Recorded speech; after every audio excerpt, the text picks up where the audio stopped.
Be honest, greatest failures. It's always a tricky one, isn't it? Talk about your failures. So when you say one or two words, you want me to name something or? Well, that's one or two words for me, not for you. You can tell 100 words to explain greatest failures. We don't mind. Right. That's what everyone wants to listen to. Everyone here has tuned in specially to listen to your failures, Guru. You're on air. Go on.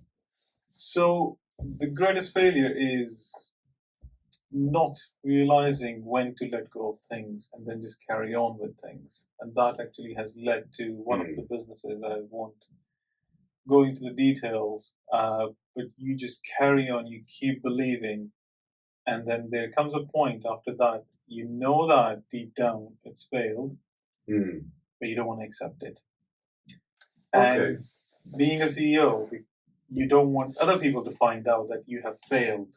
Oh, right? The shame. The shame which comes with it. Is it fair to say ego? Somewhere it's ego. Okay. Somewhere it's shame. Somewhere where what other people are going to think about it. And then, if you've done a couple of good gigs, then people build this reputation of you that you're always going to be successful. Okay. And now you got a failure and you just want to keep dragging that dead horse and you're just thinking, right, I don't want to shut it down because if anybody else find out that this didn't work out, then they're going to question everything about me.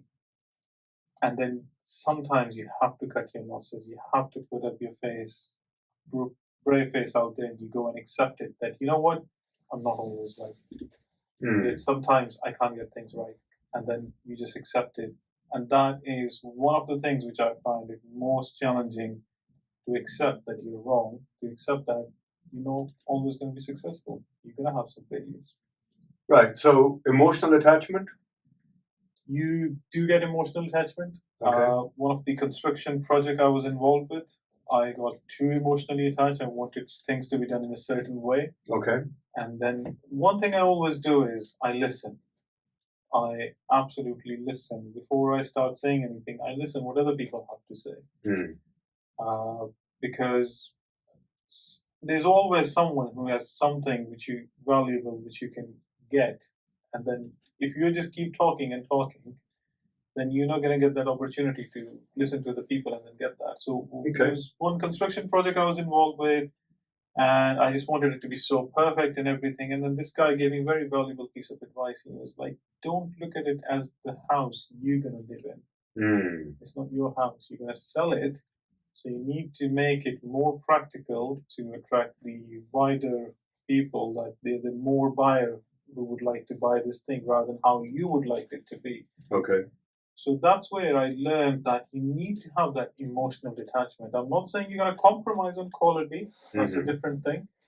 But you need to have the emotional detachment from what you're doing, because that's the only way when someone comes and tells you your child is ugly, you can actually do something about it. Because if you're too emotionally attached to your product or service, any feedback which comes to you, you will take it personally.